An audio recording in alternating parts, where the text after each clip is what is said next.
මුලින්ම පහළ වෙන්නේ අධර්මය නෙමෙයි ධර්මය කියලා බුදුරජාණන් වහන්සේ දේශනා කරනවා. කොහොමද අපි බ්‍රහ්මකායකින් ඝනකායකට ආවේ? බ්‍රහ්මකායිකත්වයෙන් ආරම්භ වෙලා අද පවතින තත්ත්වය දක්වා ලෝකයේ විකාශනය ගැන කතා කරන්න අපි හිතුවා. ලෝක විනාශයකින් පසුව නියත මිත්‍යා දෘෂ්ටිකයන් නැරෙන්න සියලු සත්වයන් ආබස්සර නම් බ්‍රහ්ම ලෝකයේ උප්පත්තිය ලබනවා. අන්තක්කල්ප 20ක් විනාශ වෙමින් පවතින ලෝකය අන්තක්කල්ප 20ක් විනාශ වෙලා පවතිනවා. නැවත අන්තක්කල්ප 20ක් මේ ලෝකය හටගන්න ගත වෙන අතර හටගත් ලෝකය තවත් අන්තක්කල්ප 20ක් පවතිනවා. මහා කල්පයකට අන්තක්කල්ප 80ක් යනවා කියලා කියන්නේ මෙන්න මේ ක්‍රමයට. ලෝක විනාශයකදී මනුෂ්‍ය ලෝකයේ සතර අපායේ සිට පිළිවෙලින් දේවතල 6 සහ බ්‍රහ්මතල ආබස්සර බ්‍රහ්ම ලෝකයේ දක්වා විනාශ වෙනවා. අන්තක්කල්ප 20ක් ජලයෙන්, වාතයෙන්, ගින්නෙන් නැවත නැවත මේ ලෝකයේ විනාශ වෙමින් පවතිනවා. 64 වතාවක් මෙසේ ලෝකයේ විනාශ වන බව තමයි සඳහන් වෙන්නේ. කොහොමද මේ සත්‍යයන් සියලුම දෙනා ආබස්සර බ්‍රහ්මතලයේ උප්පත්තිය ලබන්නේ? අපි සංසාරයේ එද්දි පුරුදු පුහුණු වෙච්ච ගති ලක්ෂණ තිබෙනවා. ඒ ගති ලක්ෂණ නැగిලා එන්න නම් ලෝකයෙන් යම් අරමුණක් අවශ්‍ය වෙනවා. කෙනෙක් බැන්නොත් ඔබ කොහොමද ප්‍රතිචාර දක්වන්නේ? කෙනෙක් කියන්න පුළුවන් මට බැන්නොත් මමත් බනිනවා කියලා. තවත් කෙනෙක් මට බැන්නොත් මම දත් ටික බඩට යන්න ගහනවා කියලා ප්‍රතිචාර දක්වන්න පුළුවන්. මට බැන්නොත් මම හූනියම් කරනවා කියලා තවත් කෙනෙක් හිතන්න පුළුවන්. මේ අතරේ මට බැන්නොත් මම ෂේප් එකේ මාරු වෙලා යනවා කියලා හිතන්නත් පුළුවන්. මේ අය අතරේ මට බැන්නොත් මම අකමැති කාටවත් හිංසාවක් කරන්න. ඒ නිසා ඒ අයට මෛත්‍රී කරනවා කියලා හිතන අයත් ඉන්නවා. මේ කොයි වගේ අය වුණත් එකිනෙකාට ගැටීමට අරමුණක් නොවන කාලයක් තමයි ලෝක විනාශයකදී එන්නේ. ගැටුනේ ලෝකයේ දේවල් අල්ලගන්න. නමුත් දැන් එම ලෝකය විනාශ වෙමින් පවතිනවා. මේ කාලය තුල ගස්ගල් පවා විනාශ වෙලා යනවා. ඒ වගේම මස්ලේකයක් සහිත ගෙවල් දොරවල් හදාගෙන ලෝකයට මැලුම් කරමින් සිටි සත්වයෝ සියල්ලම විනාශ වෙනවා. එවිට මානසිකත්වයේ ධර්මතාවයෙන් ශුද්ධ වෙන්න පටන් ගන්නවා. මොකද ගැටීමට අරමුණක් ඔවුන්ට හමුවන්නේ නැති නිසා. එහෙම වුණාම බොහෝ විට යාමයෙන් ඉහළට තිබෙන දිව්‍යතලවල මේ මනස පිහිටනවා. දිව්‍යතලත් විනාශ වෙලා ගියාම කාම ලෝකයේ අල්ලගන්නම තැනක් නැති වෙනවා. අහස ඇසුරු කරගෙන සූක්ෂම කයකින් උප්පත්තිය ලබනවා. ඒ ආබස්සර බ්‍රහ්මතලයේ ලෝකයේ උපක්‍රමයකින් තමයි මේ මානසිකත්වය ශුද්ධ වෙන්නේ. ඒ කියන්නේ අල්ලගන්න දෙයක් ලෝකයේ නැති නිසා.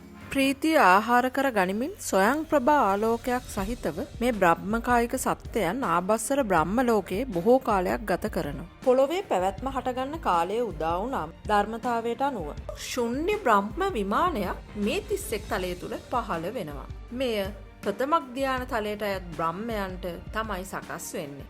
ආබස්සර බ්‍රහ්මතලයේ ආයුෂ ඉවර වෙලා ඒන් චුතව ප්‍රථම දැහැන් තලයට පත් වෙන ඔවුන්ට පෙර අතීත සිතුවිලි මතකයට නැగిලා එනවා. මනුෂ්‍යත්වයට හේතු වන සංකාර පහළ වෙන්න පටන් ගන්නවා. ඒ කියන්නේ මේ කාලයේදී තමයි බ්‍රහ්ම ආයුෂ ඉවර වෙලා ක්‍රමක්‍රමයෙන් මිනිස් අත්බැව් වලට පරිවර්තනය වෙන පටන් ගන්න කාලය වෙන්නේ. මේ කාලයට සත්‍යයන්ගේ පුණ්‍ය බල මහිමයට සම්පත්තිකර මහා මේඝ වර්ෂාව කියලා වැස්සක් ඇද හැලෙනවා. ඒ කියන්නේ තාම සියුම්ව හටගන්න ජල බිඳු නැත්නම් වාෂ්ප බිඳු හටගෙන ඒවා ගණී භවනේ වෙලා ජලය බවට පත් වෙලා ජල ගෝලයක් හැදෙනවා. මේ කාලයේදී අර බ්‍රහ්ම ලෝකයෙන් චුතවන බ්‍රහ්මය ඕපපාතිකව බ්‍රහ්ම කල්පිත මිනිසුන් ලෙස උපදිනවා.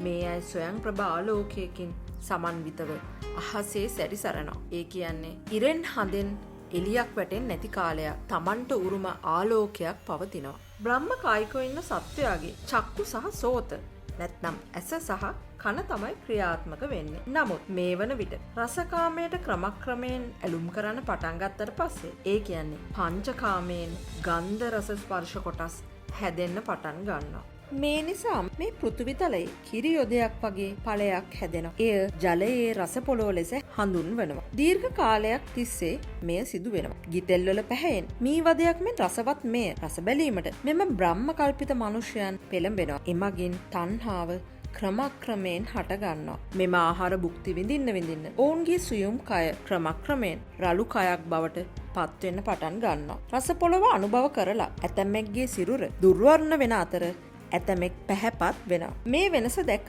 මාන්නක්කාර වීමෙන් පසු මෙම රස පෘථුවියත් අතුරුදහන් වෙනවා. ඉන්පසු පහළ වෙන්නේ බිම්හතු සහිත මොලොක් පසක්. ඒවාත් ගිතෙල් පැහැයෙන් යුක්ත වන අතර මී වදවල රසයෙන් යුක්ත වෙනවා. බිම්හතු අනුභව කරමින් සිටිද්දී ඇතිවන මේ රළු බවත් වර්ණයත් මගින් උපන් මාන්නය නිසා බිම් හතුද අතුරුදහන් වෙලා යනවා. ඉන් පස්සේ හටගන්නේ බදාලතා නම් වැල් ජාතියක්. ඒවාත් රසවත් සහ සුවඳවත්. ආහාර පහළ වෙන්නේ මෙම සත්වයන්ගේ රාගික ගති ලක්ෂණ අනුව. මෙහෙම යනකොට මේ සත්වයන්ගේ ස්වයං ප්‍රභා ආලෝකයත් අතුරුදහන් වෙනවා. පෙර පුහුණු කළ ගති ලක්ෂණ වලට අනුව ස්ත්‍රී සහ පුරුෂ ලෙස දෙකොටසක් බිහි වෙනවා. බදාලතා වැල් අතුරුදහන් වීම නිසා ස්වයංජාත හැල් පහළ වෙනවා. මේ වනතුරුත් මෙම බ්‍රහ්ම කල්පිත මිනිසුන් දස අකුසලයෙන් තොරයි. මේ නිසාමයි බුදුරජාණන් වහන්සේ මුලින් ධර්මයේ පහළ වන බව, පසුව අධර්මයේ පහළ වන බවත් දේශනා කොට වදාළේ. මේ අය භුක්ති විඳින්නේ Tamanට හිමි කොටස පමණයි. අලෝභ, අමෝහයෙන් ජීවත් වන මෙම කාලය තුල සමගියෙන් ගුණ නුවණින් අඩුවක් උනේ නැහැ. ඒ වගේම ඔවුන්ට බරපතල දුකක්, රෝග, කුසගිනි මේ කිසිවක් දැනෙන්නේ නැහැ. පංචකාම අස්සාද මුල් කරගන්නා මානසිකත්වයේ ක්‍රමක්‍රමයෙන් වර්ධනය වෙද්දී පරිසරය සකස් වෙන්නේ මේ සත්වයාගේ ඡන්දයට ගැලපෙන ආකාරයට. කාන්තා පුරුෂ ලෙස දෙපාර්ශ්වයේ වෙන්නුන පසු ඔවුනොවුන්ගේ යටපත්ව තිබූ රාගය නැගෙන්න පටන් ගන්නවා. කාමාස්වාදයට ලොල් වූ පසු මෙතෙක් වෙන් කර නොගෙන භාවිතා කළ වස්තුව වෙන් කර ගැනීමට මම මගේ කරගෙන භාවිතා කිරීමට පෙළඹෙනවා. පවුල නැමැති ඒකකයේ ගොඩ නැගෙන්නේ මේ අවස්ථාවේදී. එසේ ස්පර්ශකාමයේ භුක්ති විඳීම ආරම්භ වූ පසු මෙතෙක් කෝපපාතිකව පහළ වුණු සත්වයා කාන්තා ගැබකට ඔක්කාන්ති වීම සිදු වෙනවා. මුලින් නොඅඩුව තිබූ ආහාර පාන ක්‍රමක්‍රමයෙන් හිඟ වෙන්න පටන් ගන්නවා. ස්වයංජාත හැල්ද අතුරුදහන් වෙනවා. එම නිසාම උත්සාහ වීර්ය කරලා දේවල් ගොඩනගා ගන්න මේ මිනිසුන්ට සිදු වෙනවා. මෙසේ ගොඩනගා ගැනීමට යොමු වුණාම හොරකම, දූෂණය වැනි දෑද සිදු වෙන්න පටන් ගන්නවා. දස අකුසලෙන් මුලින්ම පටන් ගන්නේ හොරකම. මේවා නවත්වන්න පාලන ක්‍රමයක් අවශ්‍ය වෙනවා. ඒ නිසා ජනසම්මතයෙන් රජ කෙනෙකු අමාත්‍ය මණ්ඩල පත් කර ගන්නවා. ඒ වගේම සොරකම්, දූෂණවලට දඬුවම් දී හෝ වැළැක්විය යුතුය යන අදහසෙන් නීති පද්ධතියකුත් හැදෙනවා. දස අකුසලයේම ආරම්භය එසේ සිදුවෙද්දී අද අප ජීවත් වන මෙම මානව සමාජය දක්වාම බ්‍රහ්මකායිකයාගේ පල්ලම් බැසීම එලෙස සිදු වෙනවා. මෙසේ ස්වයං ප්‍රභා ආලෝකයකින් ලැබීම ධර්මතාවය කරගනිමින් සැහැල්ලු ශරීරයකින් ආබසර බ්‍රහ්මලෝකයේ සිට පල්ලම් බැස බ්‍රහ්මකායික සත්වයා පංචකාම ආස්වාදයට ලොල් වීම නිසා ඇති වූ පහත් මානසිකත්වයේ හේතුවෙන් ලැබූ සශ්‍රීකභාවය නැති කරගෙන දස අකුසලයට වැටුණු හැටි ලෝතුරු සම්මා සම්බුදුරජාණන් වහන්සේ විසින් එසේ දේශනා කොට වදාලා. අදත් අපගේ වීඩියෝ එක අවසන් වෙනවා. අපගේ වීඩියෝ එක වැදගත් කියලා හිතනවා නම් අපිව සබ්ස්ක්‍රයිබ් කරන්න අමතක කරන්නත් එපා. එහෙනම් ඕගලන්ට සුබ දවසක් ප්‍රාර්ථනා කරනවා. අපි ගිහින් එන්න.